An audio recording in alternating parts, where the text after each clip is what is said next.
I just love the idea. It's actually sort of an old-fashioned idea if you think about it. Barn raising and quilting bees and those kinds of things. This is sort of the 21st century version of that. And basically, the concept is that we can do more working together and collectively than we can individually. And in the case of the Women's Fund, what we do collectively, of course, is to raise money and grant it to local nonprofits at a higher rate than most of us could afford to do as individuals. So we can make a bigger impact on them, you know, on what their programs are, and a bigger impact on the people that are the recipients of their grants. The Women's Fund separates itself from other nonprofits by funding projects that create lasting impact within the community. I was really impressed by the project that helped women with dental work for them to be able to get jobs in the community. I don't see a lot of other nonprofits doing work along those lines, and I think the Women's Fund has a unique ability to strategically hone in on projects and remove barriers for women in the community to be able to find jobs, be active members of society, provide for their families, and just have a better quality of life. You know, anytime women try to support other women, it's wonderful to collaborate and build a stronger partnership. So any opportunity the Women's Fund can grasp onto that, and again, especially when it comes to education and be a part of that, it's a wonderful marriage between the two to really help our younger generation succeed and really build our future, because that's what we're all about. Shasta County has been economically underwater for quite some time, and with that comes a whole list of social problems, many which directly end up affecting women and their families. We have high unemployment, we've got low-paying jobs, we're not a very educated, in terms of advanced degrees, community. Alcoholism and drugs have been real issues here, and women and families suffer under these environments.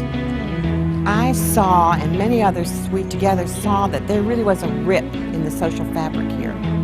And the Women's Fund was one needle and thread that we could use to sew back the social fabric to provide a better future for women and children in Shasta County. I think that down deep, there is a huge community of people in this town who want to help, and this has pulled people together to try to look at our problems and really look at solutions.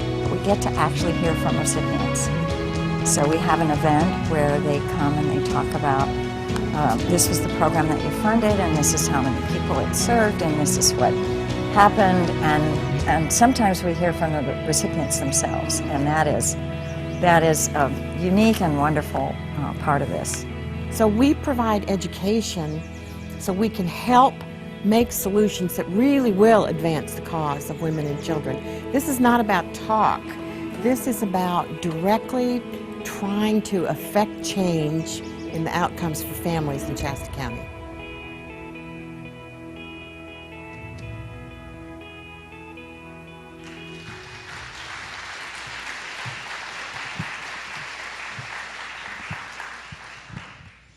Thank you for being here. It's amazing to see this group of community members and elected leaders and people who care about this community. So thank you for being with us today.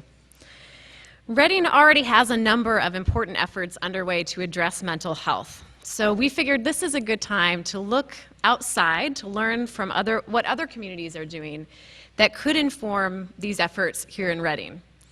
Therefore, this forum is titled From One Community to Another: What San Antonio is Learning from New Approaches to Mental Health.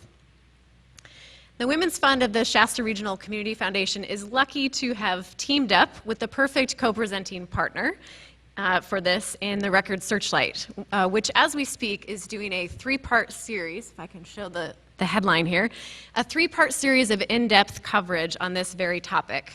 So Elena Schulman, are you in here somewhere?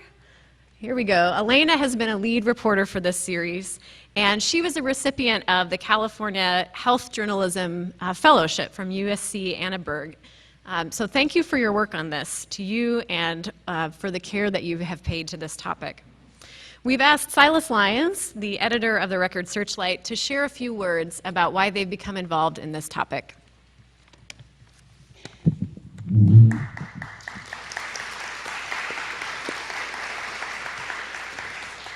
Thank you, Rachel. Thank you all so much for being here. And I want to take just a moment to publicly thank and acknowledge Rachel, who has been just a model for what collaborative leadership looks like, as she pulled all of this together with us, with Leon Evans, and with the Women's Fund, and all of her partners there who've worked so hard, I know. But it just has been incredible to watch. So thank you for your leadership.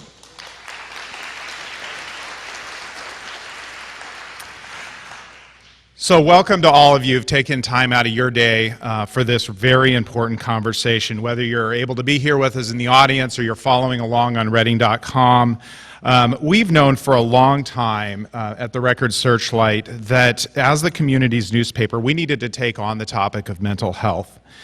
And that came together this year when Elena was selected for that fellowship and began work on a series called Fragments of Care.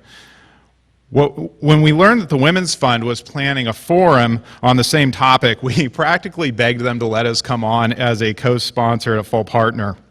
And I think when we sat down at coffee that first time in the spring and talked about this, it was immediately one of those wow moments that this is something we really have to do. We have to combine our resources and make this as big as we can make it and have as much impact as possible. And so it's really wonderful to have the Women's Fund as a partner and to have been able to learn from them through this process. You know, what I couldn't have predicted was that the timing would be so perfect. We're going to talk about mental health today, but we're not talking about it in a vacuum. We're also going to talk about leadership. We're going to talk about working together. And we've just seen the first draft of a joint city-county blueprint for public safety. We'll soon see the results of Councilwoman Kristen Schrader's study on homelessness, even as others in the community are pushing forward plans for a day center, new housing options, and other creative approaches. Elena's series on mental health has already documented the sobering fact that our rural areas have the worst provider shortages in California.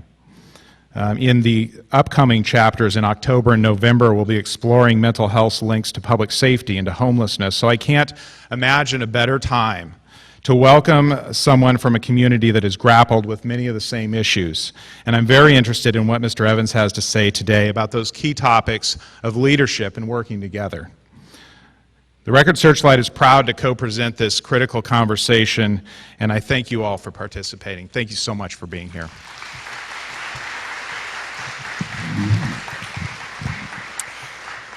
So after we hear from our guest speaker, we'll have about 30 minutes from 1 to 1:30 for kind of a facilitated conversation of sorts. So just to give you a heads up, you probably passed index cards and pens on the way in here, and there are more that others can come by and give to you when it's time. But here's what we really want you to be especially listening for. Ooh, this clicker is touchy. So this is the question. Knowing that every community is different, what about the San Antonio model might be able to be applied here? And as you're listening, so feel free to write things down on those index cards. Try to be legible, you know, so that we can track them later on. And for those who are on the live stream and are following along, we want to have you use the hashtag MHLessons, and we are even going to transcribe your tweets onto index cards so we get those into the conversation as well. So I'd like to now introduce our guest speaker to you and you to him. This is Leon Evans. He's the president and CEO of the Center for Healthcare Services in San Antonio, Texas, where he leads the Restoration Center and much more. CNN recently named him as a mental wellness warrior, and the model that his team has pioneered in San Antonio is being emulated with great success in communities across the country. If you take a look at the back of your program, you can see his full bio and just start to get a sense of what he's up to around the US, around the world. So if you look at that, you'll get a sense he's quite a busy guy. In fact, we're going to ferry him away to the airport just as soon as he's done talking. So we want to give you a quick snapshot of the room so that you can jump right in. I'm going to ask, maybe Lenny, could we turn the lights on for just a minute?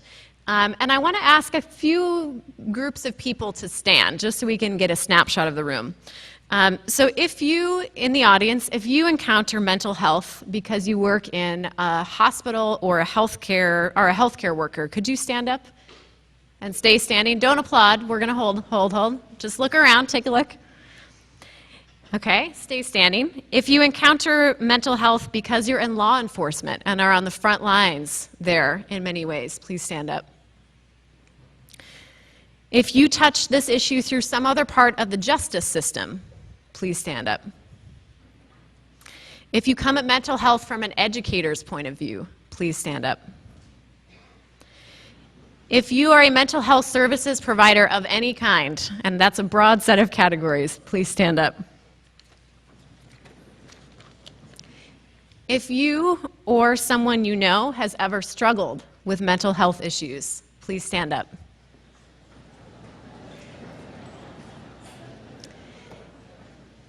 Thank you so much for being here and for bringing your perspectives into the room. So now, Mr. Evans, you have a snapshot of who's in the room.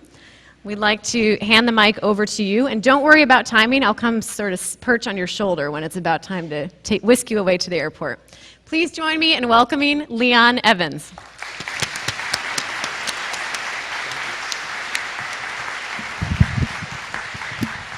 So I've had knee surgery, and if you don't mind, I'm going to be seated. Wow.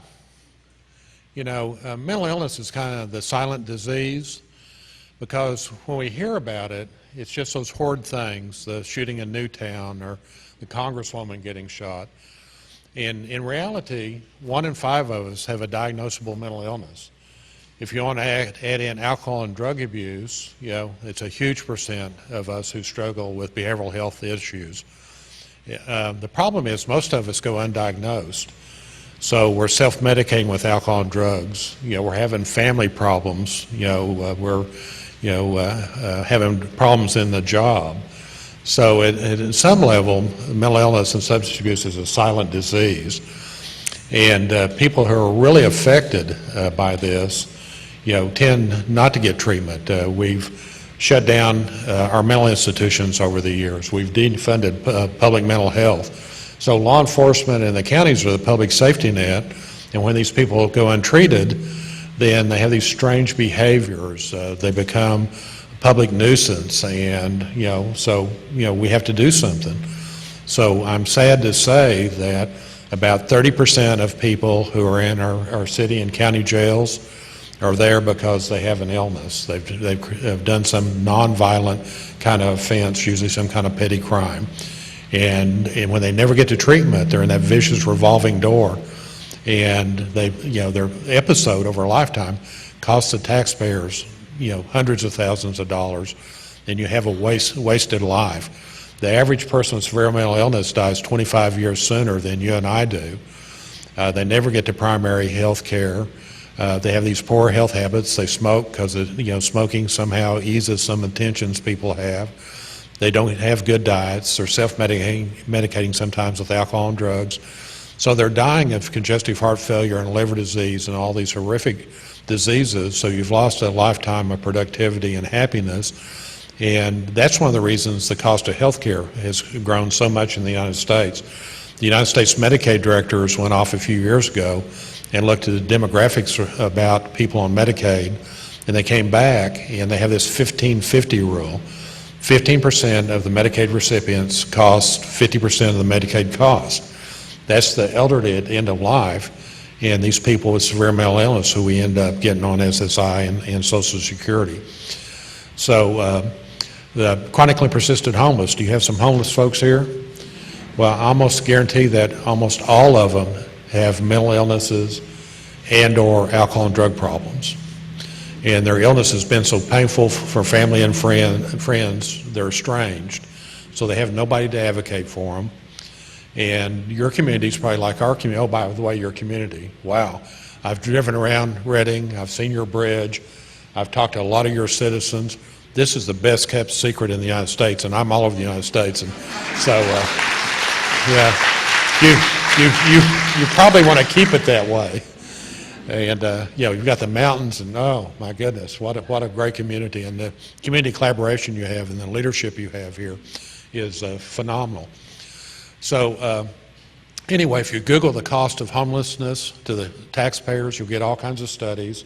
I did it recently. The cheapest study I saw was about $30,000 a year to taxpayers.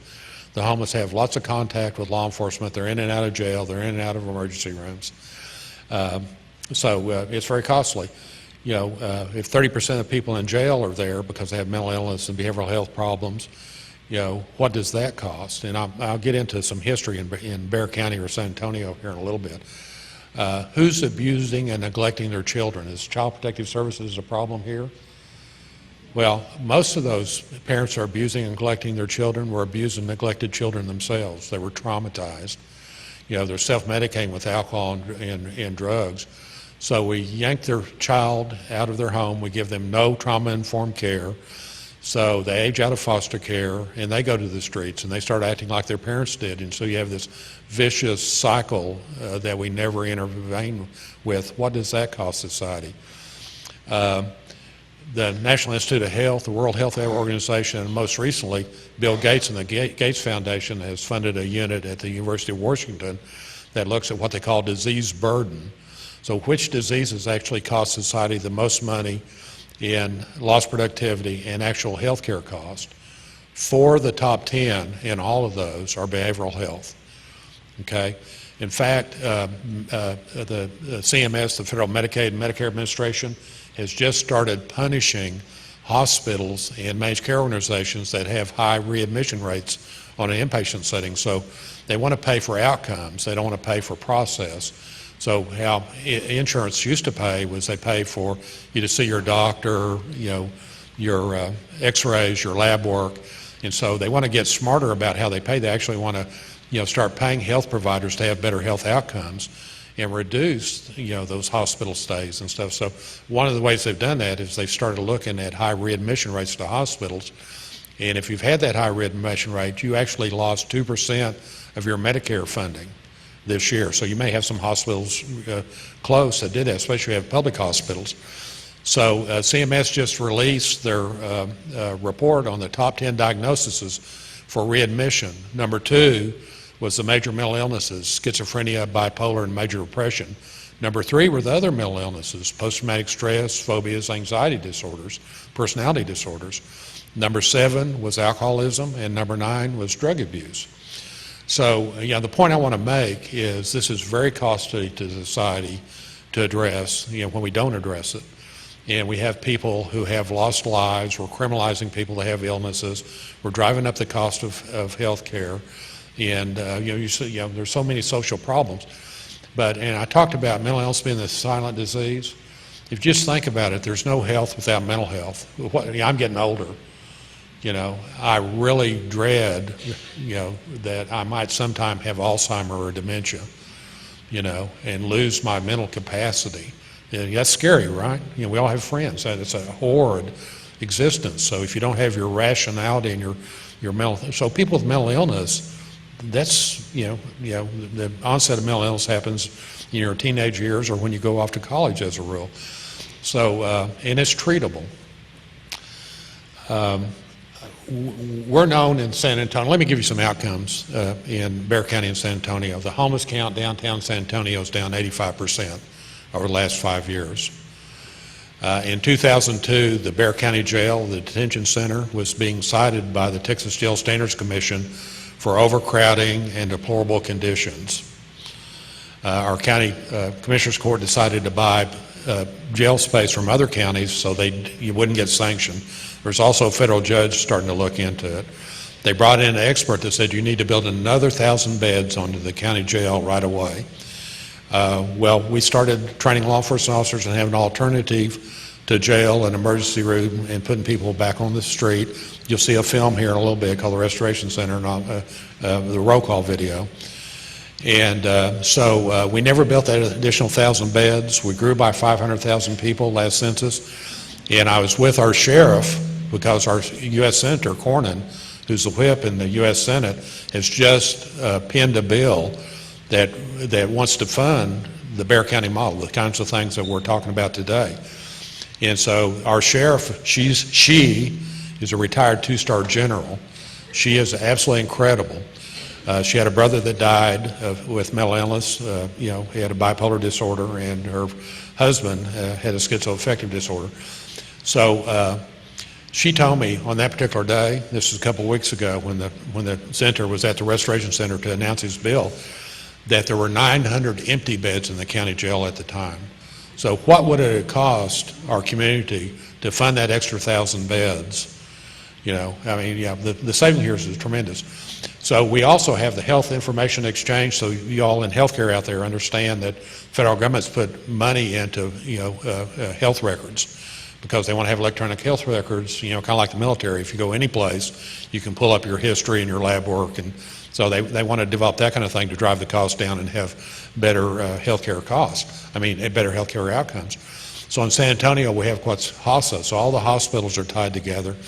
And these people who go untreated with severe mental illness, they, EMS, get calls all the time from EMS. So we had one lady a couple years ago who had called EMS 600 times in 3 years, and she wanted somebody to visit with. EMS didn't know about us, but when they found out about us, they got us involved. We got the lady into treatment. She hasn't called since. What kind of savings, is that?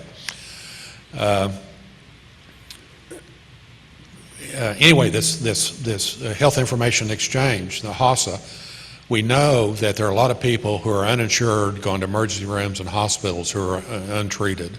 And they're showing up there because, they don't know how to access mental health services or the public mental health system, or they don't even know they have mental illnesses.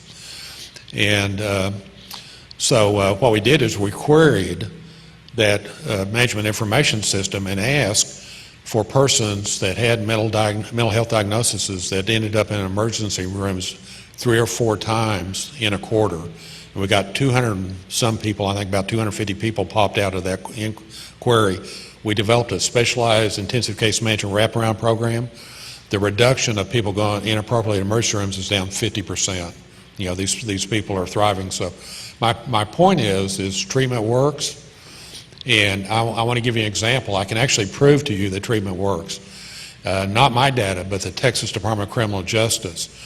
So many years ago, the Texas prison system was almost a profit center for the state of Texas. We made prisoners work. We raised our own food.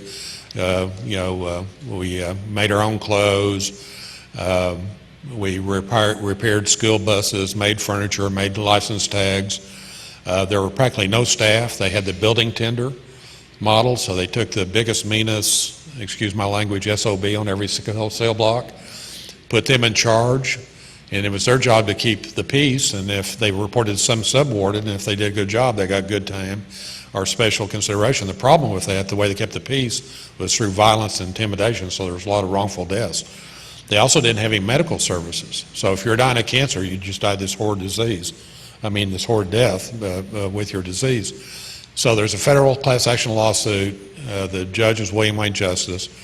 The resolution settlement said Texas had to build a whole bunch of new 1,200 bed prisons, actually staff them with professionals and have medical services.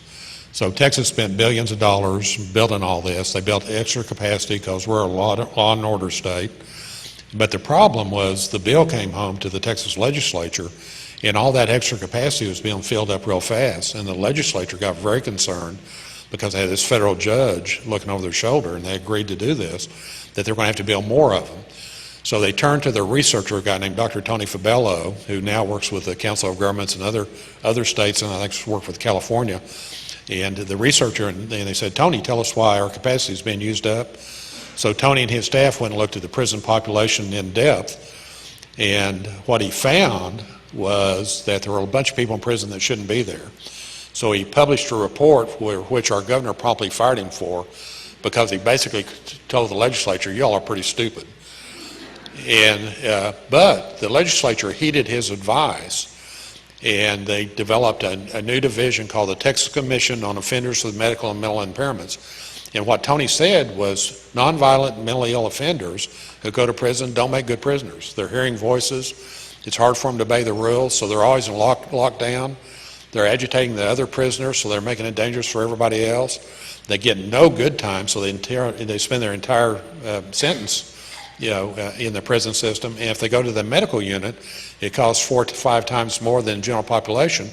And you multiply whatever it costs by day, wherever they are, times 365 times the length of service, and we're sometimes talking about hundreds of thousands of dollars. So what they did when they developed this new commission, they went and found these people, they put them on parole, and they found me, not the mental health system in Texas, but the criminal justice system. A condition of the parole with these nonviolent mental ill offenders is they've got to see my doctor, they've got to take their medication, they have to do their alcohol and drug screen, and generally stay in compliance with their treatment, okay? So felons on parole, law enforcement officers and judges in the audience can tell you this is true, 4 to 6 years on parole, the revocation rates are 40 to 60%. In other words, they riff in and go back to jail or prison. If you have a mental illness that goes untreated, it's a little bit higher. Guess what it is in Bexar County when we treat these people? This is not my number. This is coming out of the criminal justice division. They keep the data. It's 6.6%. Yeah. And most of those people are technical revocations. We round them up, get them back in front of the doctor, in front of adult probation. So many of them don't go back to jail or prison. So treatment works if you can get the person into treatment. So we support strongly the veterans courts, the mental health courts, the drug courts, and the children's courts, because the children's courts aren't about the kids. It's about their family members who are abusing alcohol and drugs or have mental illnesses, getting their act together and getting treatment so they can get their kids back. We also have an intensive outpatient commitment on the civil side that we support the therapeutic interventions in, because a lot of these people are sick, they don't know they're sick, and they're treatment resistant. I know you probably have homeless people on the street, and you reach out and try to help them, they don't want the help, right?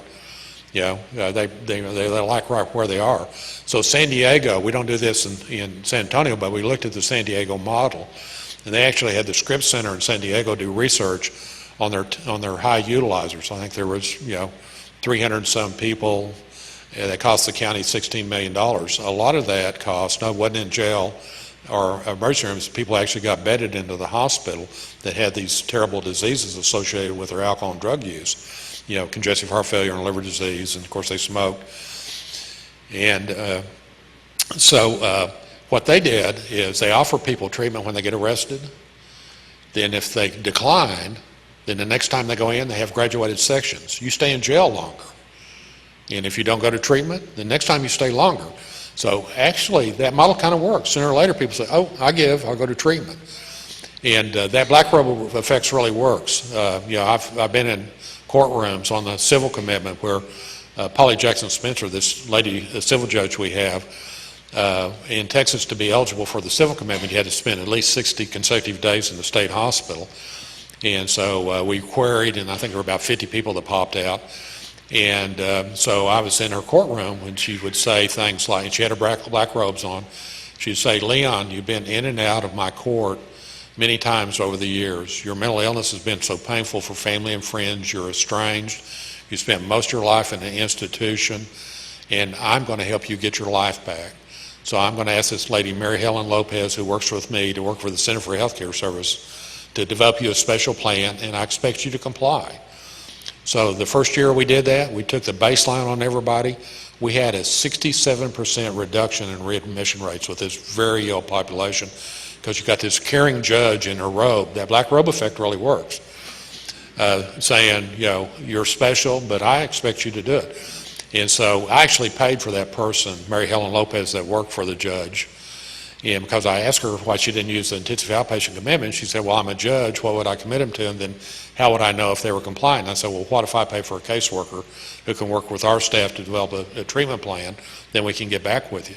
So she felt bad because we don't have any money in San Antonio that I was paying for this person. And she went to the commissioners and asked them to pay. And one of the county commissioners, Tommy Atkinson, said, well, Polly, does this really work? And she said, well, yeah, Tommy, I had a lady in my courtroom this morning where I was renewing her commitment order. And she said, Judge, I don't have a mental illness, but when you order me to see the doctor and take my medication, she said the voices are nicer to me.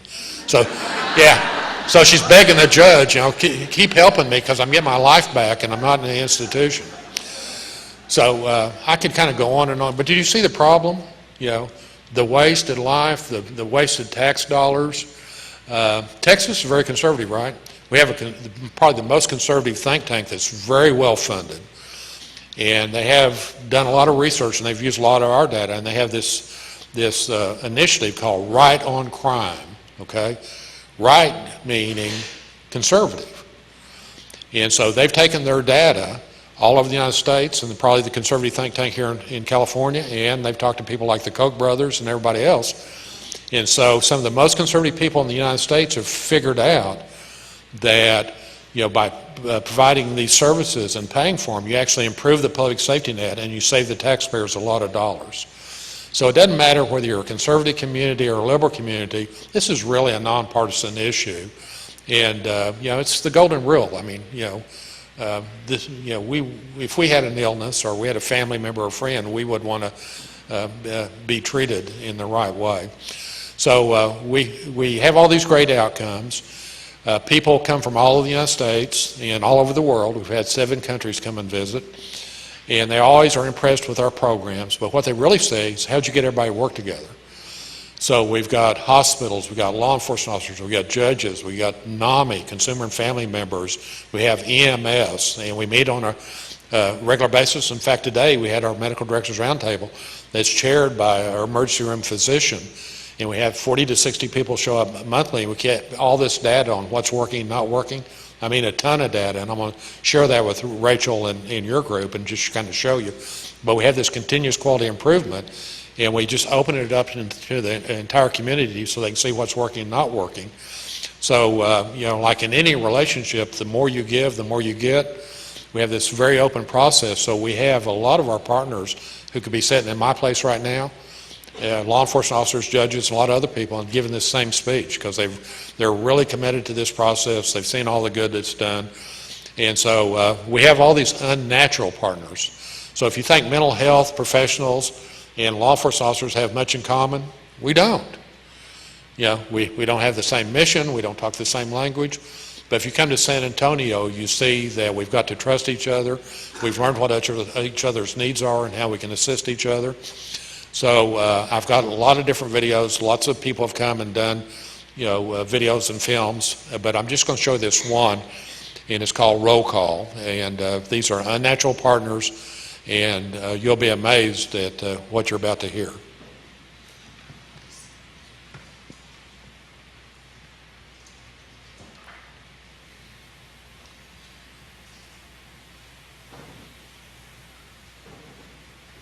The following message is from the Center for Healthcare Services, proudly serving law enforcement and first responders in our community. If you have an intoxicated person on your hands, bring them here. Do you have an emergency detention? Bring them here. Do you have an injured prisoner that needs medical attention? Bring them here. Within the last few months, the Restoration Center has made tremendous efforts towards the speed and delivery of services for law enforcement officers in our community. Hello, I'm Brittany Berry, Clinic Administrator for the Mobile Crisis Outreach Team. We've made a number of improvements to assist law enforcement officers with prisoners and people in crisis on an ED needing medical attention. Over 1,400 people per month are diverted and connected to quality care in an effort to reduce arrests and emergency room visits. Welcome to the Restoration Center. Our goal is to provide fast service delivery in order to take the individual AP, inebriate, or ED off your hands, or provide medical attention to your prisoner so you can get in and out and back into service quickly. The Restoration Center cannot take violent individuals. They don't have seclusion or restraints. The Restoration Center does not take juveniles. If the person is seriously injured or suspected of an overdose, you should go to the nearest emergency room. Honestly, if the person is that seriously injured, EMS needs to transport them to the ER. Just remember, the rumor about calling ahead is not true. But if you do have questions, call this number. If you're not familiar with the location, 601 North Rio is downtown, less than a mile from the MAG. The entrance is off Haven for Hope Way.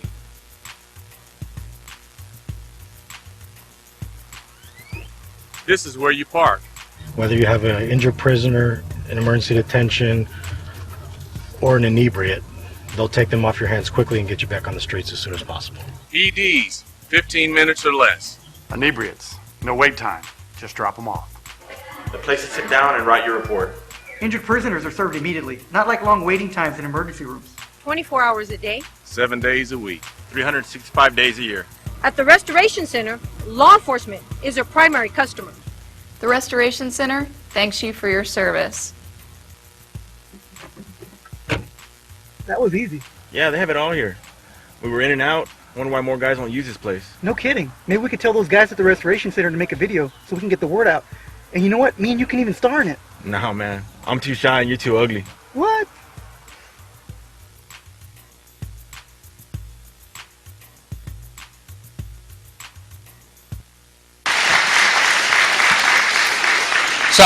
So it said that 1,400 people a month are brought there by law enforcement officers who used to go to jail or emergency rooms or put it back on the street homeless. When we first did the video, it was 1,100 people a month.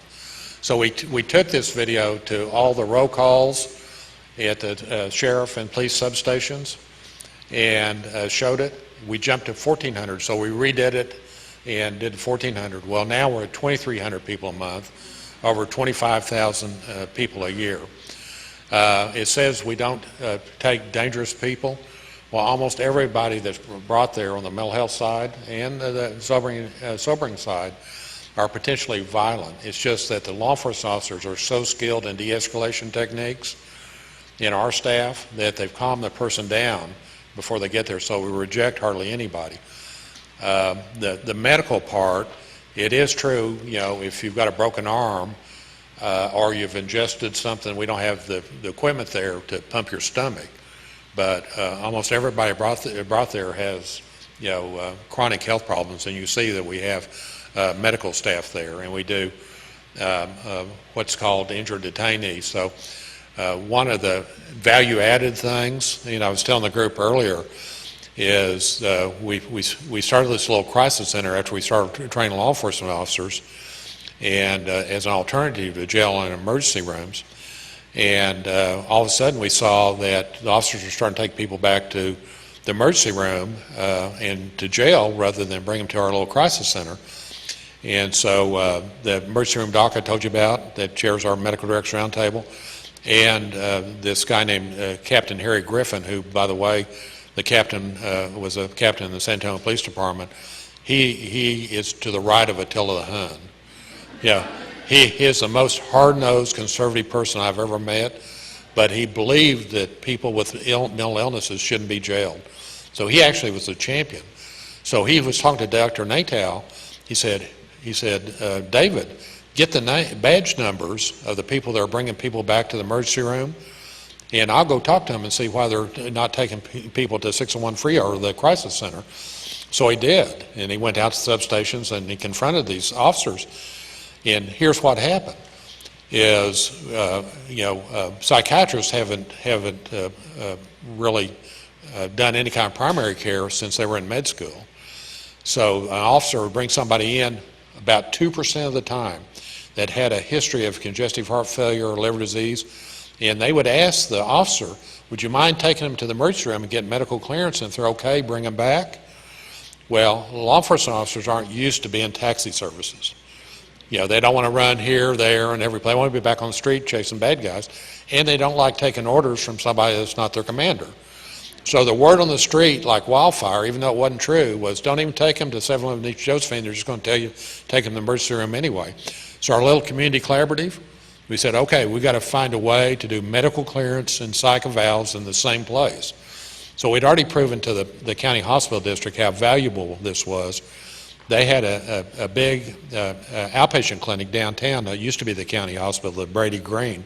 But they also had an urgent care clinic there that they operated during the week, during the day, and a half day on Saturdays that did x-ray and lab work. And so the hospital administrator agreed to let me have a suite of beds there. So we moved our little crisis unit, and all of a sudden we could do medical clearance and psych evals in the same place. And all of a sudden, you know, the diversions from jail and emergency rooms went up, and the number of people went up to our crisis center. The number of people going to jail and emergency rooms went down.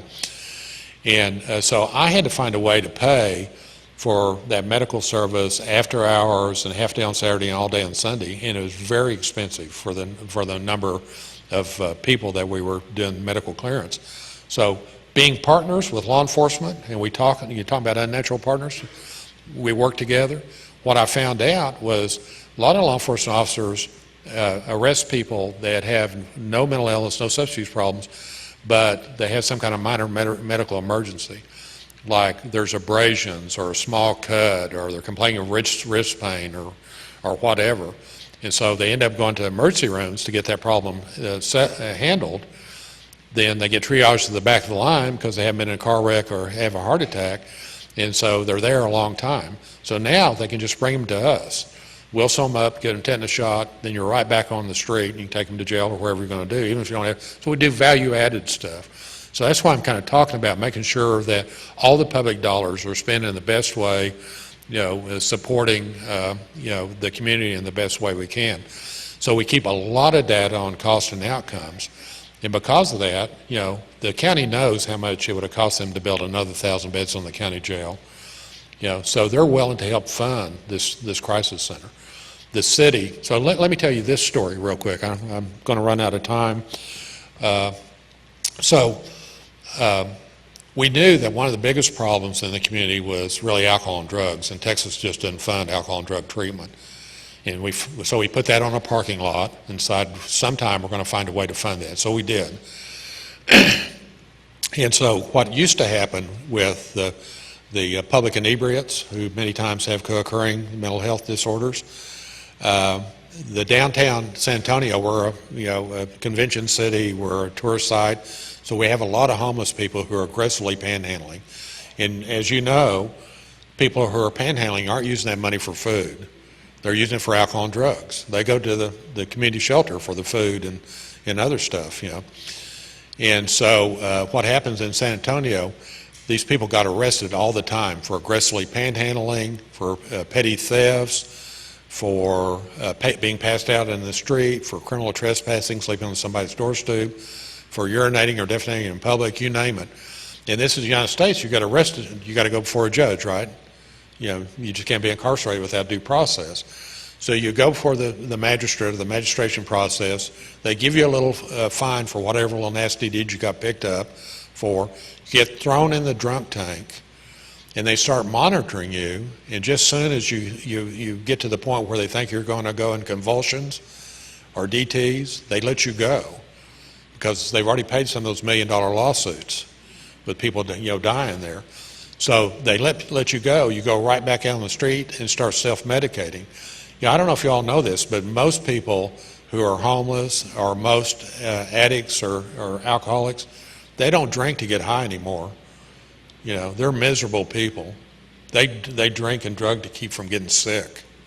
Their bodies turn on them without these medications. So they don't drink and drug. I mean, you can see them laying on the street. They're miserable. So this notion of this pull yourself up by the bootstraps, and some people can do that, but most people can't. So we opened up this sobering unit, and I don't know how much San Antonio was spending on magistration process, but I know the court system was spending $16 million a year, and most of that, or a lot of that, was because of these public inebriates. The cost of the drunk tank, the fact that these people don't have any insurance, are always impaired, they can never make a good decision for themselves, and so they were doomed to a life of addiction and early death and being a problem for you and I. So now the cops don't take them to magistration anymore. If they haven't committed a major crime, they bring them to our sobering unit. Well, we used to have beds. People were so inebriated and sick they were falling off the beds, hurting themselves, so now we have mats on the floor. We do social detox with medical supervision, so it costs a lot less than Malibu, whatever, where you go ride their horses and swim in their swimming pool. It's very cost effective, but almost everybody that works there is in recovery themselves. So when people walk in the door, we're calling them sir and ma'am. We're treating them with dignity and respect. We're giving them showers. We're giving them clean clothes. And our staff are on their hands and knees saying, hey, I used to be sick like you. On the other side of that wall is a detox center. Don't you want to let us don't you want to let us help you? So about 20% of these people, that's one reason the homeless counts downtown is down 85%. About 20% of these people a month choose to go to detox. Well, you and I know that detox is necessary medical intervention that doesn't work too well, right? You got Lindsay Lohan in this state. How many times has she been through detox? A lot of our family and friends, very expensive, that people relapse over and over and over again. What's important is how you maintain your sobriety after you're detoxed. So right across the street from the Restoration Center is this homeless shelter called the Haven for Hope. Google it. It's an incredible shelter. I run all the therapeutical services there. Then also I run the safe sleeping area where 600 or 700 people a night sleep. Almost all of them have mental illnesses, addiction problems, or they're sex offenders. And you're not going on the main campus of Haven for Hope because the average age is 12 years old there.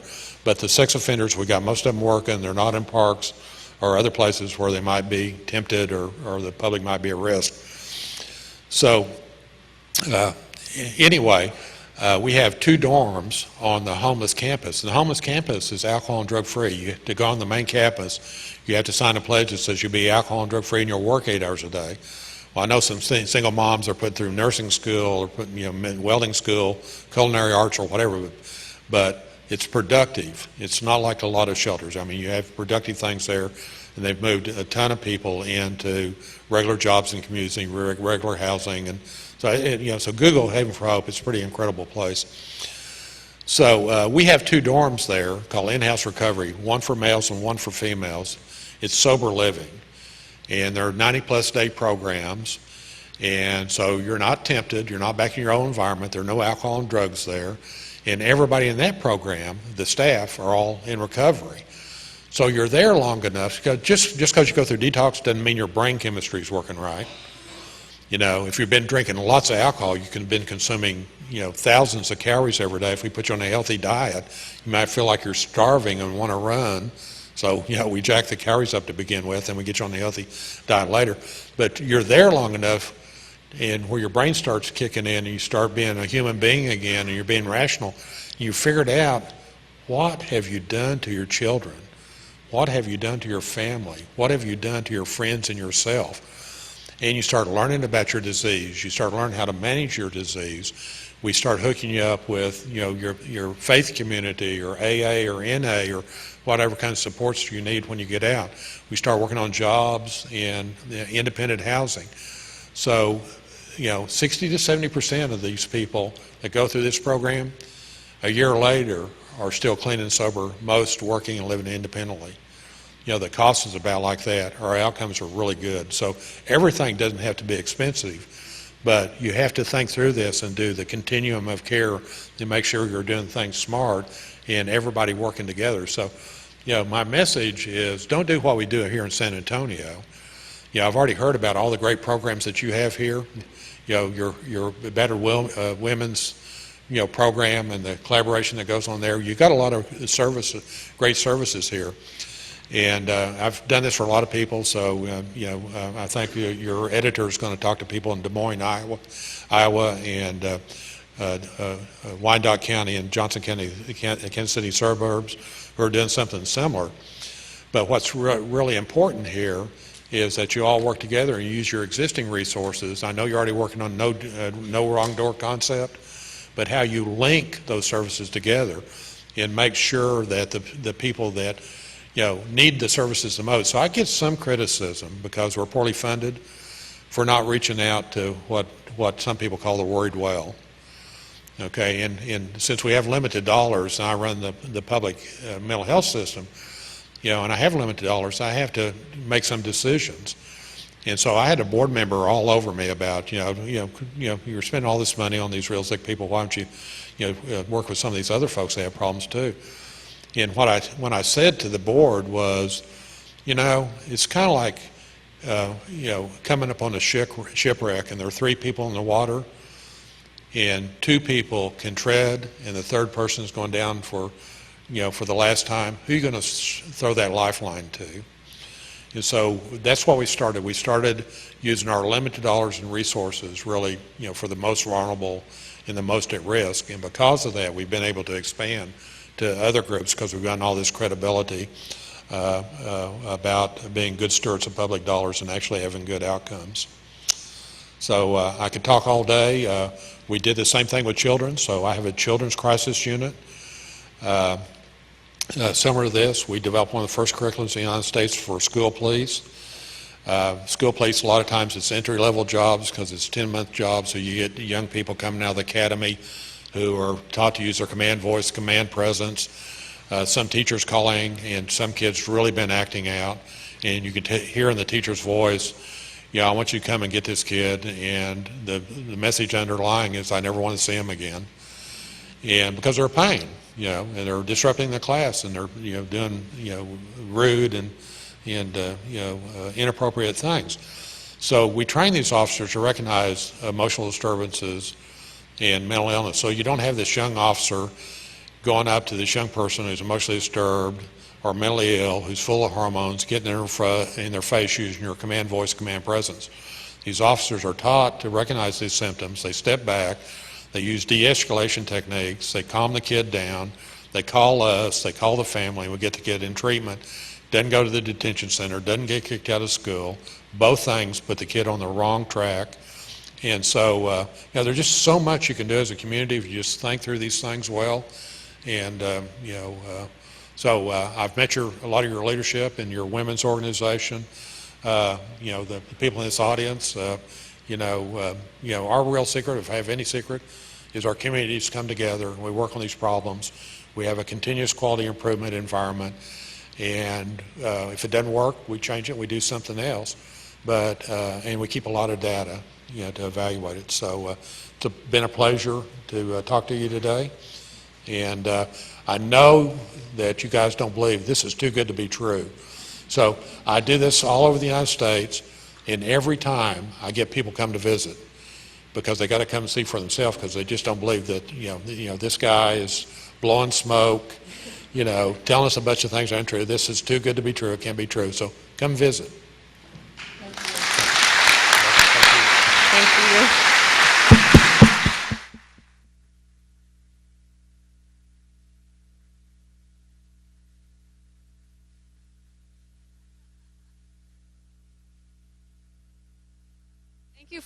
Thank you for your candor and your good humor and all of the important stories that you told. You've captivated my imagination, and we wish you a safe flight. So go get to the airport.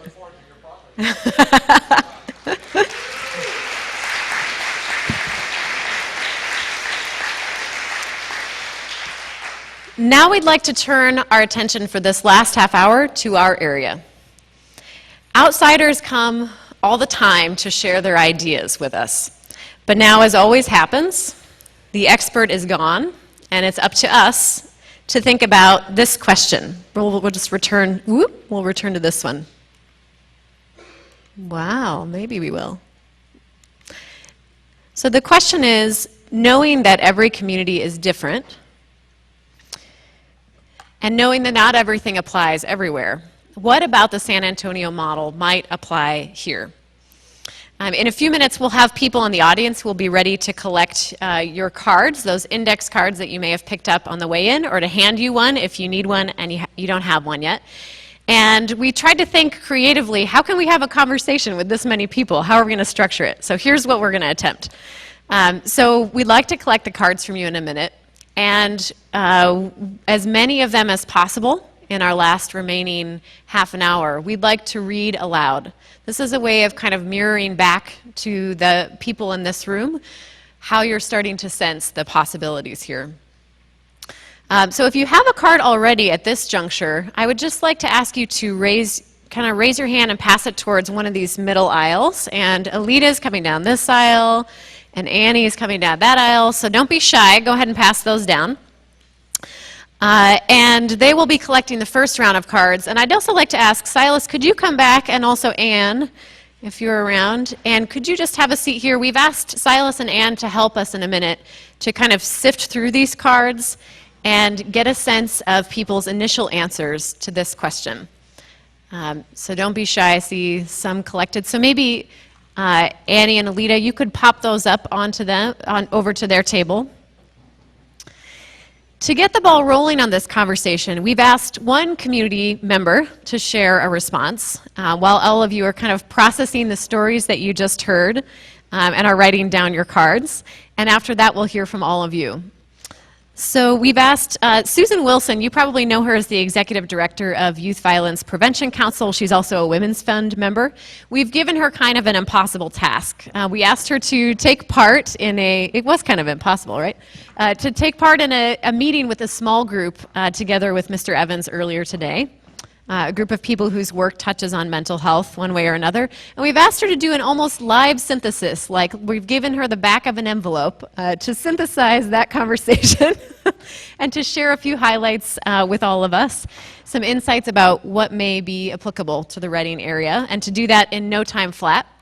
So while you are all writing down your cards, and give a wave if you need another card, we'd like to welcome Susan to share some initial thoughts.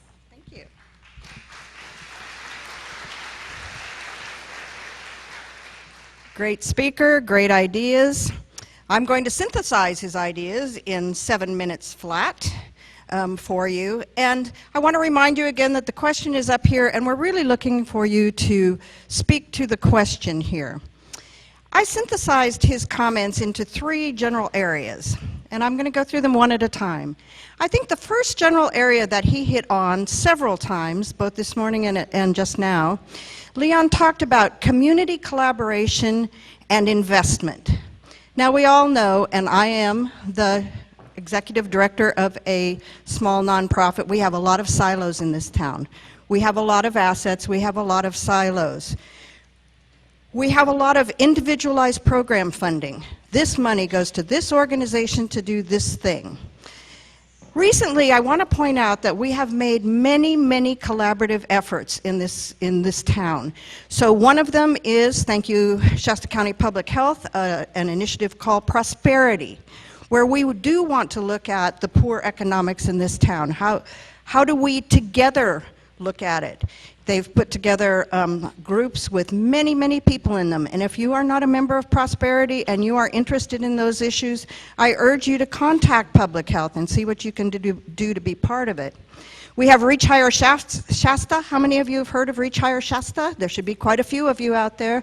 Reach Higher Shasta, probably one of our older collaboratives, and looking there at how do we get kids to college? How do we find kids jobs after high school? How do we get kids out of high school? So really education-based one. And then Strengthening Families. How many of you are familiar with Strengthening Families? Yay. So Strengthening Families is a relatively new collaborative put together by a lot of nonprofit organizations and county agencies. So again, many thanks to Shasta County Public Health for some funding for Strengthening Families. There, the focus is to look at children and families and figure out how do we together build stronger families so actually we can prevent some of the issues that Leon was talking about. The second piece that I think is really important that he discussed, Leon said, assess your landscape. Look at your landscape and see what you have. And I've already said we have many, many nonprofits, small nonprofits, individually funded and so on. I look out at this room, and I looked at the room this morning, and I say thank you to all of you who came from a wide, wide variety of organizations and so on. I see the County Board of Supervisors, I see city councils, Francie was there this morning. I want to thank Steve Smith in particular from the Reading Searchlight.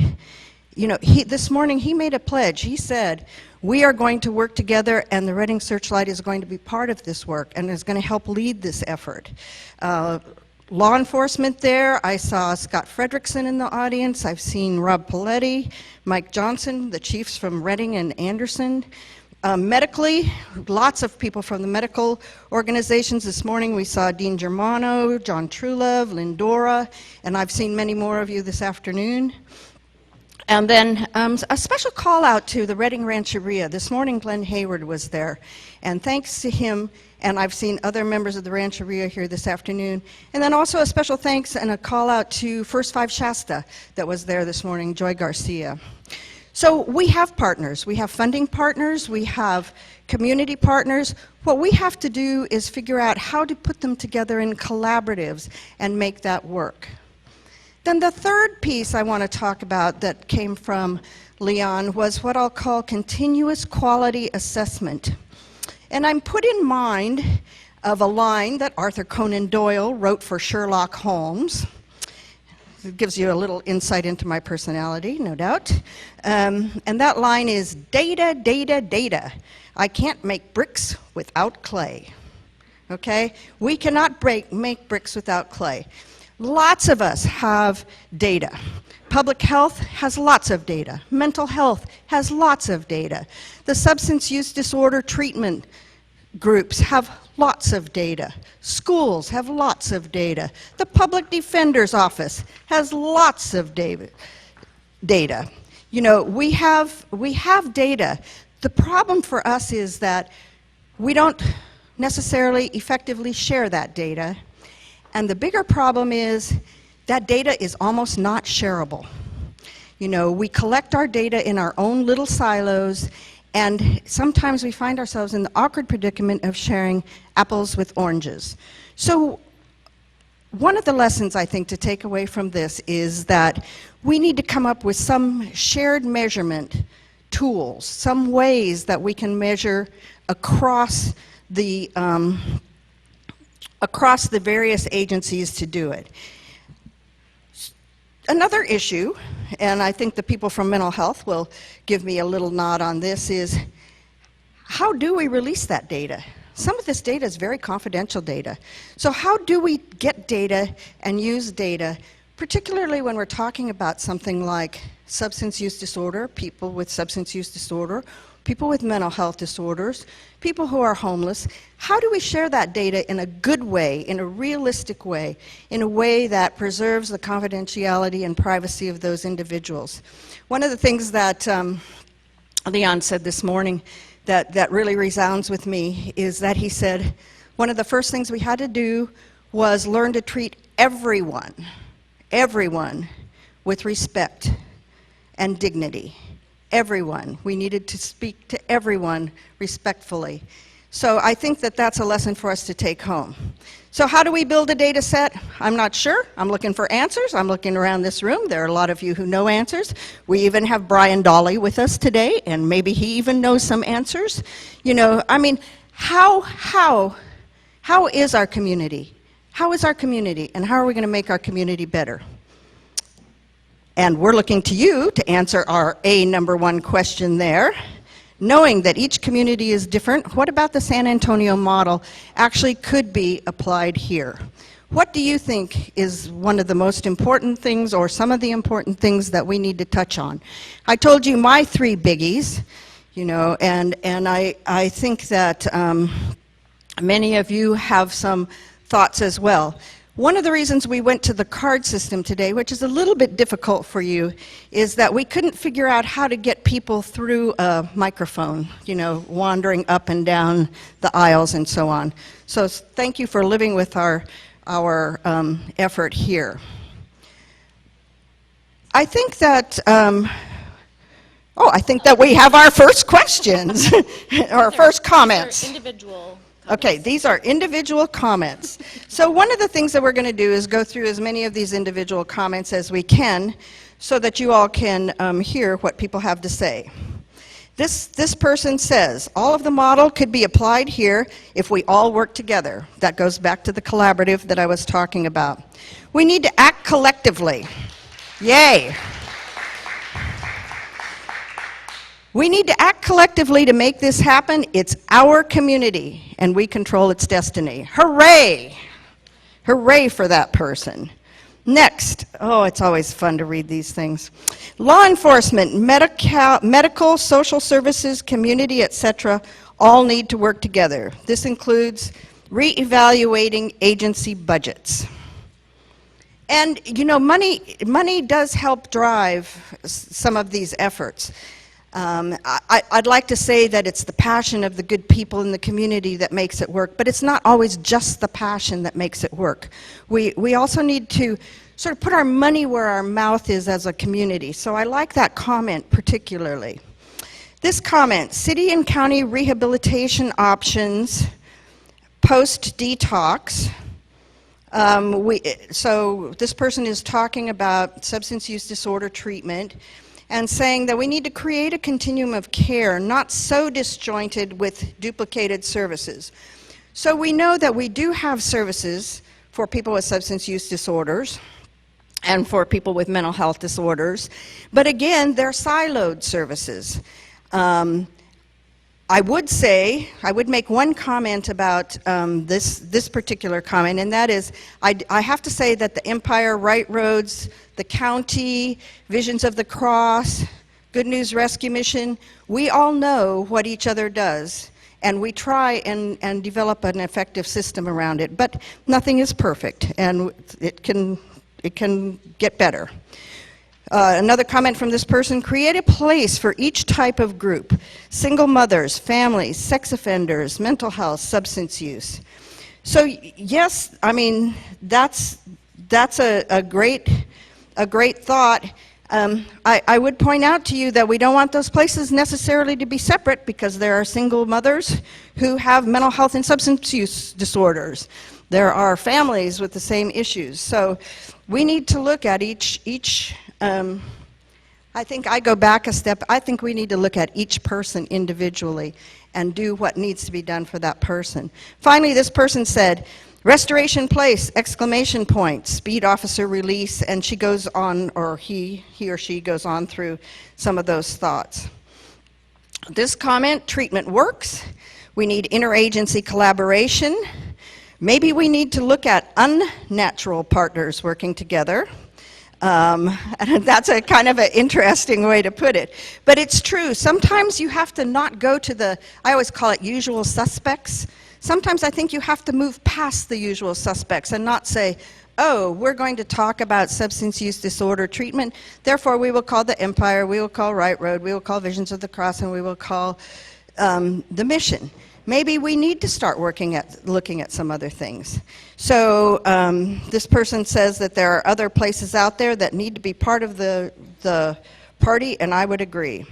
This one says we need a better sharing of resources, less of the "that's not my job" mentality, and that goes to a lot of what we've said. Collaboration here. Separate, unrelated. Unrelated. Okay. So I think that we're going to collect all these and sort of write them up, and so you don't have to take notes or feel that you need to know absolutely everything. This one starts with, of course, my very favorite, for those of you who know me: treat people like people, dignity, respect always. Talks about trauma-informed care and trauma-informed child protective services. Talks about intensive case management and wraparound services.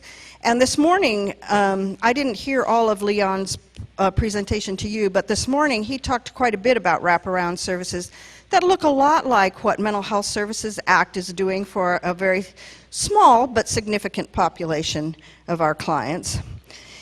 And then this person goes on to say, in very tiny writing, a mental health collaborative focus not on what we can't do, what won't work, and criticizing what is and isn't being done, but on what we can do by working together. And talks about additional funding for substance abuse treatment.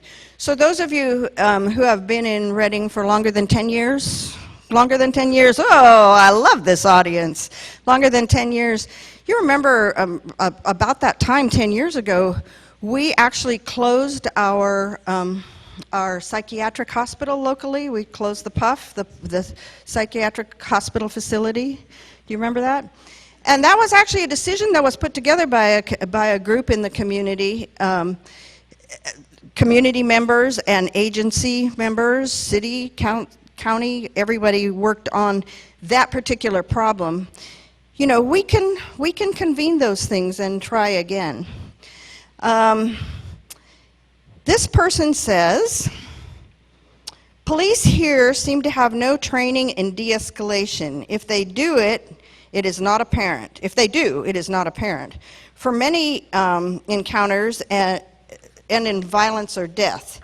So I will say that in the past, and I've been part of this effort, so I know that it exists, we had a group, and I think it was headed up by NAMI, the National Alliance for the Mentally Ill, where we did what we call CIT, crisis intervention training for law enforcement. That would include people in the jail, etc. Officers on the street, officers in cars, officers on bicycles. And that effort has slacked off a little bit, but we talked about it this morning, and Leon, that was one of the big things that he said, change their neighborhood. It changed their neighborhood when the police and law enforcement had training. So I think that's an excellent thought. This person says a sobering center similar to that in San Antonio is needed with a county detox as the next step for the willing client, and outpatient, inpatient treatment, and so on, so that quality is assured. I would agree. This person mentions a Reading Day Resource Center could serve as a recovery center. So I think that might be a reference to the AB 109 Day Resource Center. I don't know who wrote that, but that might be what that comment is about. You'll never guess what all these are about. Money. Yep. They all say funding on top. It was a trick question, you know. So when we talk about funding, and we always have to talk about money, and one of the other comments I would make is that I think that we are not the only community in the neighborhood that has the problems that we see that we have. Obviously, San Antonio had them and made some steps. The one thing I do want to say right now, though, is that every community, I think, needs to look at it differently, because there's a different, not different solution, but different solutions with an S for every community. You know, we need to build our own collaboratives and our own way of doing it that works in our neck of the woods. We're not San Antonio. We don't have 1 million people. And at one point, I believe that Leon told me this morning that they had received a grant of $82 million to help them in their effort. $82 million would go a long way. Would you agree? Mm-hmm. So funding. How do we educate community members about the cost effectiveness of providing treatment instead of punishing people who need treatment? Funding. Where do we in Reading and Shasta County get funding to treat, house the mentally ill without creating tax increases? County supervisors will not approve an expansion of the existing facilities to accommodate more mentally ill inmates. You know, I think one of the things that we heard from Leon is their effort to keep mentally ill people out of the jail, not in the jail. So even though we know that our jails are full and we know that there's a lot of turnover going on, I think that one thing that we heard from him was try another way, you know, see if there's another way to do that. Funding, how do we get all of the agencies and organizations to share funding? I would say that that's a tricky one. You know, the way that money flows, you know, I could use the Youth Violence Prevention Council. We get some money through the courts, we get some money through probation. We use a tremendous number of volunteers. You know, thanks go to the Public Defender's Office and the District Attorney's Office, because they train our kids to be attorneys in the youth peer court. Everybody has different needs and gets their funding on different paths. I think that what we have to start doing is thinking collectively about things like education and training, because education and training are sustainability issues. So let's take Triple P. Public Health and Children's Services, the County of Shasta really, took on Triple P. Okay, I think it was funded with MHSA money, if I remember correctly. That would be Mental Health Services Act money. And we spent close to $1 million and trained hundreds of people to do this curriculum we call Triple P. And what is Triple P? It's Positive Parenting Program. And what we were after is trying to give parents who are often challenged by the fact that they have children. I was one of those parents. I remember getting home from the hospital and going, wow, they didn't tell me I had to bring you home, you know. Working with parents specifically to help them have a better toolkit to work with their kids. So that kind of investment in the community goes a long way. So I don't know everybody in this audience, but how many of you have used, heard of, participate in an agency that has something to do with Triple P? Would you raise your hands? Look at all those hands of those people. So obviously, that kind of thing can change our community. So I mean, that's one easy way to share funding. This funding question, when I started working in mental health, we used to have more collaboration. Unfortunately, I've seen this reduced since dollars have decreased. This community should include private clinicians into the care systems versus limiting pay resources, increase funding for clinicians, etc. So, you know, the way that money flows is very, very important. Then this final funding question, actually there may be more, you never know, but where did San Antonio get the money for the restoration center with all those beds and medical staff available, and how would Reading get that money? And this morning when Leon was talking, I told you about his $82 successful bid, but he also talked about cost-benefit analysis and talking about he could prove to law enforcement, I think it was law enforcement he was talking about, that he could save them money. I think he talked about $16 million he saved law enforcement in San Antonio and the hospitals, those two. $16 million he saved them by keeping the high utilizers of the systems out of the systems. So we know that there are some people who have many needs. They're picked up by the police. They're taken to the emergency departments in the hospital. Those are what we call our very expensive clients. And they found that by treating and diverting those clients, they could save $16 million, which then, instead of going into the coffers of the agencies, actually was partially used to run the restoration center. I hope that helps answer that question. And then city-county collaboration, cheaper alternatives to jail with a treatment emphasis, CQI processes, and that gets fairly down in the fairly detailed, so I think I'll skip that question. Oh, we have a final funding question. How do we help families who are working but do not have resources for services? We need more resources than Shasta Community Health Center or mental health.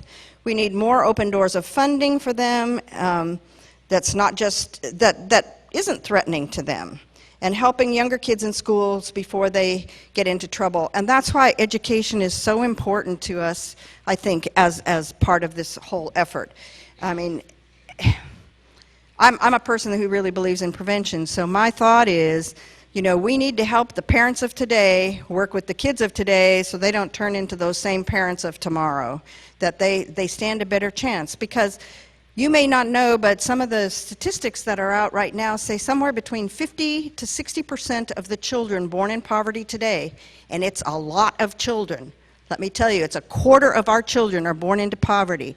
50 to 60% of those children will stay in poverty their entire lives. That means they will produce offspring that live in poverty. So this is not a, we need to change this trajectory. It's a personal story. Here's a personal story. I'm presuming it's okay to read this personal story. I think it would make a big difference to bring the model here. I hear constantly about transients and how people want them off the streets of Reading. But where are they to go? It makes a lot more sense to bring a model like this here. Having a son who just spent 2 years in prison for doing a lot of wrong things to get drugs, he has been out barely 2 months and has just gone back to drugs within 2 weeks of being home. He goes to probation almost every day, tells them he is under the influence, and they tell him, quote, "We are not here to get you into trouble, we are here to help you," unquote. I see no help. Bringing in the San Antonio model would help him and others. I do believe he needs counseling. It was great to hear that what Mr. Evans said about options. Either get help or go to jail. Exactly how I feel. So thank you to that person who was willing to share their story. Let's give that person a round of applause. Who's the right question to be asking? Okay, these are all about asking the right questions. Are we tracking how many families are homeless due to children's mental health? Are we? I don't know. These families worry about CFS and agencies' interventions and using their child or children due to an ill child. What funding do they have more access to? Private clinicians? How do we get them more access to private clinicians and other services? So again, you know, how do we collect our data? You know, that's one of the big questions. How do we collect the data? How do we know who falls into what piece of the puzzle? So when we talk about data, we actually talk about two things. I want to remind you, you know, there are what I call the statistics, the stats. Those are the numbers that many organizations collect in order to get their funding. And then, just like this that I just read you, there are the stories. And it's the stories that give the stats some meaning. So whenever we talk about data, we do want to talk about both the stats and the stories. Would you all agree with that? We need to know the stories. So that's that one. Let's see. Treatment works, but what has caused the seeming increase of homeless, transient, mental illness suffering in our society that wasn't as visible 10 to 20 years ago? How do we prevent rather than treat that disorder? So that's one of the questions that someone thinks that we need to address, and I would agree. I would also say that recently when I glanced at some of the homeless statistics, there aren't that many increased numbers. I think one of the things that we face is that we're just a little bit more aware of the issue now than we used to be. I think those people were here. I think they weren't as obvious necessarily to us. I think that we weren't trying to address the problem. That would be some of my personal thoughts. Another piece of data that somebody gave me recently was that they said, surprisingly, a lot of these are homegrown folks. These are not people who stopped off after hitchhiking up I-5. These are people that were born and raised here. So did the economic turnabout have some effect on this? I think so. You know, people lost their jobs. When you lose your job, you can lose your house. When you lose your house, things start falling apart really fast. So maybe that had some effect. But that's certainly a question that we can work on. Next comment, we have National University and Simpson University that have counseling psychology master's degree programs. Why not have supervisors to do supervision for interns for the homeless? And I do believe there might be some programs like that. Homelessness doesn't happen to be my particular area of specialty, but you know, somehow decreasing the cost of treatment can be an important piece. I think that right now, many of us look to government to provide the money for treatment for folks, and I think that that might be a piece that we need to rethink. So thank you for that question.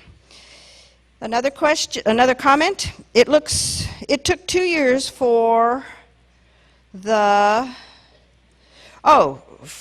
building of the One Safe Place. So One Safe Place, Jean King was in our audience this morning. Don't know if she's here tonight, but I think they had an open house last night, and I think they're ready to go. Yay, Jean.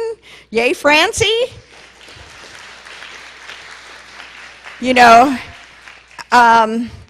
and that was really an example, again, of kind of what I'll call, for lack of another word, braided funding. You know, they took funding from several different places, and a lot of it was local funding to build something that they knew that we needed that could be good, clean, healthy, safe.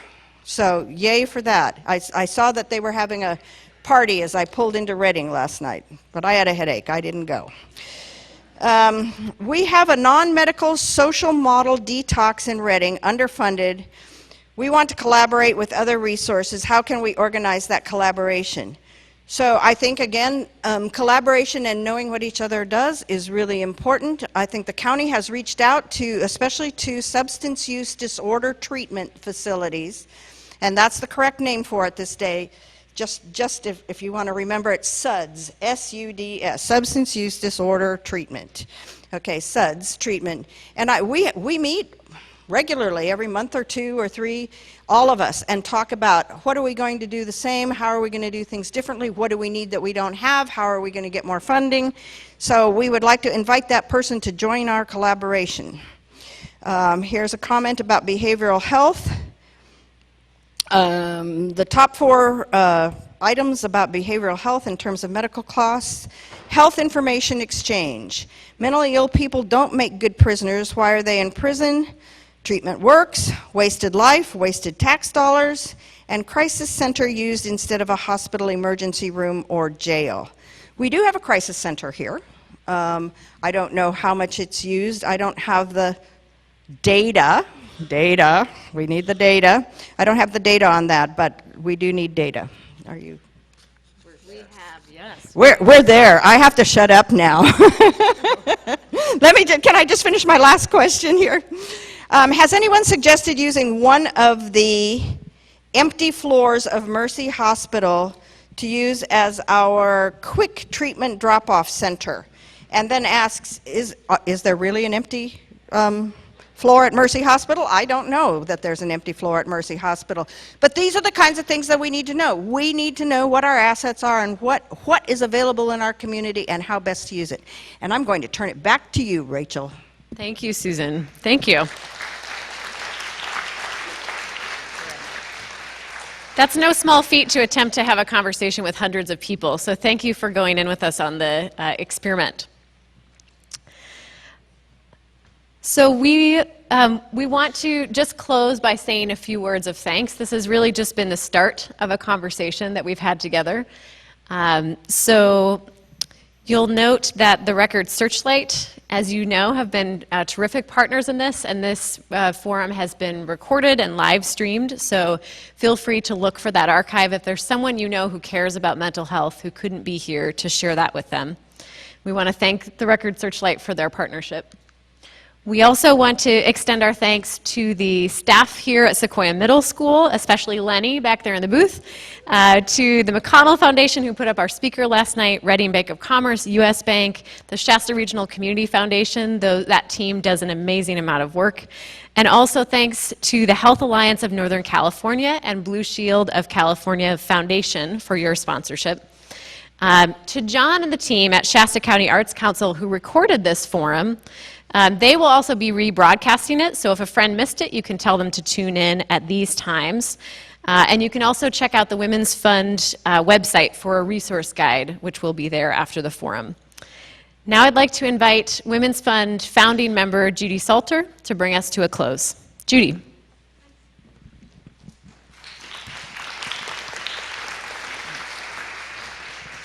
Could we possibly turn the lights on? Is that? I sort of feel like I'm looking out into a bat cave or something at this point. Can we get the lights on? There we go. Thank you. There we go. I really think it's important that you came today. I know everybody has a busy schedule, but we really need to come together as mental health professionals, as concerned citizens, as law enforcement personnel, as parents who've experienced mental health issues or family members, because it's going to take all of us really to address this mental health crisis. Could members, those of you who are members of the Women's Fund, could you please raise your hand right now? I really want to thank you all.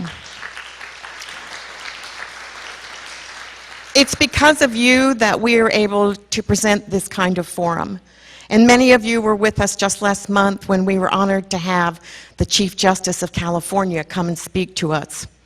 Because it really takes us all to move this community forward. It's through your support that this year we are able to grant $40,000 in grants to local nonprofits who are working to address these really critical issues. And for those of you who are not members, think about joining today. Think about what this meant. Think about the family members or people in your businesses or corporations that are affected by these issues, by homelessness, by economic stress, child abuse, all those issues that we have tried as the Women's Fund to bring out to this community for discussion. We don't offer solutions in the Women's Forum Fund. We offer education to help us all make better decisions about how we go forward. I strongly believe that we are our brother and our sister's keepers. Those of us who can join the Women's Fund by making your financial contribution, we should. It's all about community coming together. It's all about weaving back that social fabric. We're an incredible community of generosity. We need you to be a part of the Women's Fund so we can continue working to solve these problems. If you're already a member, please renew today. We're in our membership season, and there are going to be tables in the lobby. But if you're not a member, look inside and see if you can be. We need to be in this together, and I see by your support here today that we are. Thank you so much for coming and supporting the Women's Fund.